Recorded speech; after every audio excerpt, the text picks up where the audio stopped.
नया रास्ता पाठ 24। रोहित को दिल्ली में ही अच्छी कंपनी में नौकरी लग जाने के बाद से उसके अनेक रिश्ते आने शुरू हो गए थे, परंतु मीनू के पिताजी सबको यही कहकर टाल देते कि अभी हमें अपनी बड़ी बेटी की शादी करनी है, उसके बाद ही बेटे की करेंगे। आज भी दिल्ली से कोई सज्जन रोहित के लिए अपनी बेटी का रिश्ता लेकर आए थे। पिताजी के इनकार करने पर भी उन्होंने अपनी बेटी की फोटो सामने रख दिया। दयाराम जी व उनकी पत्नी दोनों को ही फोटो पसंद आ गया था, परंतु फिर भी वे अभी इस पक्ष में नहीं थे कि बड़ी बेटी के विवाह से पहले ही बेटे का विवाह कर दे। उन्होंने उन सज्जन को यही कहकर विदा किया कि अभी हम रोहित की शादी नहीं कर रहे हैं, न रोहित ही अभी विवाह के पक्ष में है। वे सज्जन तो वहां से चले गए, परंतु माँ और पिताजी दोनों की ही मनस्थिति व्याकुल हो गई थी। वे इस बात से चिंतित थे कि मीनू अभी विवाह के लिए पूर्ण रूप से सहमत नहीं थी। बिना मीनू की स्वीकृति के उसका विवाह नहीं कर सकते थे। तभी चिंतित स्वर में दयाराम जी बोले, मीनू की माँ, समझाकर तुम ही मीनू से विवाह करने के लिए तैयार करो। मीनू को मैं समझाने की कोशिश तो करूंगी, पर वह बहुत स्वाभिमानी लड़की है, पता नहीं वह विवाह के लिए तैयार होगी या नहीं। उसको तुम समझाकर तो देखो, हो सकता है अब उसका विचार बदल गया हो, अब वह शादी के लिए तैयार हो जाए। हाँ, अब तो उसे विवाह के लिए तैयार हो ही जाना चाहिए। जब तक हम अपने हाथों से उसका कन्यादान न कर देंगे, तब तक हम सुख से कहाँ रह सकेंगे, और हमारा समाज भी तो चैन से नहीं रहने देता। मैं जहाँ भी कहीं जाती हूँ, कोई न कोई मुझसे पूछ ही लेता है कि अभी बड़ी बेटी की शादी नहीं कर रही हो, क्या बात है? क्या उसके योग्य कोई पढ़ा लिखा लड़का नहीं मिल रहा है? कोई कहती है कि आजकल लड़कियों को इतना नहीं पढ़ाना चाहिए, पढ़ने के बाद दिमाग खराब हो जाते हैं, लड़कियों को लड़के पसंद नहीं आते। वे दोनों चिंतित स्वर में अपने अपने विचार व्यक्त कर रहे थे कि इतने में दरवाजे पर किसी ने घंटी बजाई। दयाराम जी दरवाजा खोलने के लिए उठे।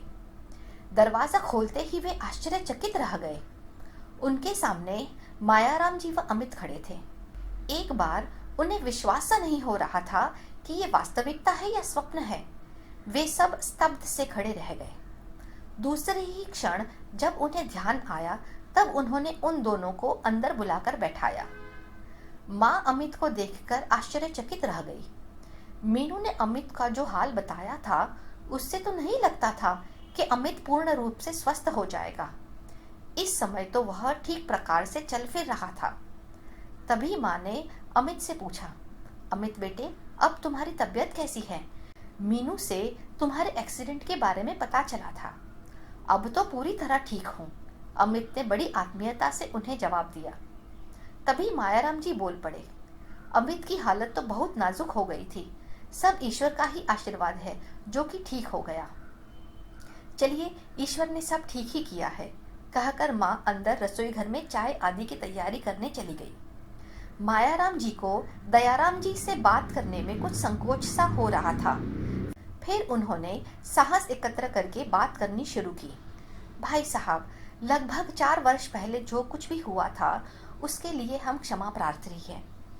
आशा है आप हमें क्षमा कर देंगे। नहीं भाई साहब, इसमें क्षमा की क्या बात है? दयाराम जी बात को संभालते हुए बोले। नहीं, हमसे जो कुछ भूल हुई थी उसके लिए हमें बहुत समय तक पछतावा रहा, परंतु जैसी होनी होती है वैसा ही दिमाग भी हो जाता है। भाई साहब, छोड़िए अब इन बातों को।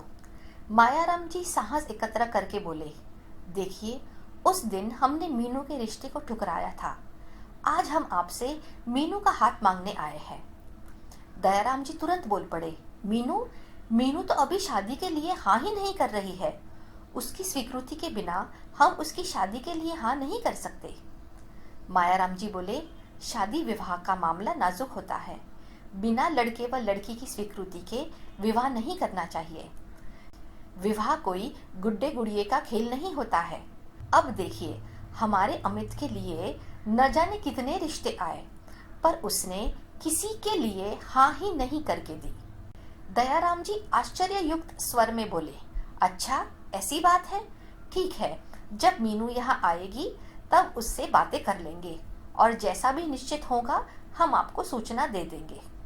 मायाराम जी ने कहा, ठीक है, मीनू की स्वीकृति लेना अनिवार्य है। उसके बाद आप हमें सूचित कर दें।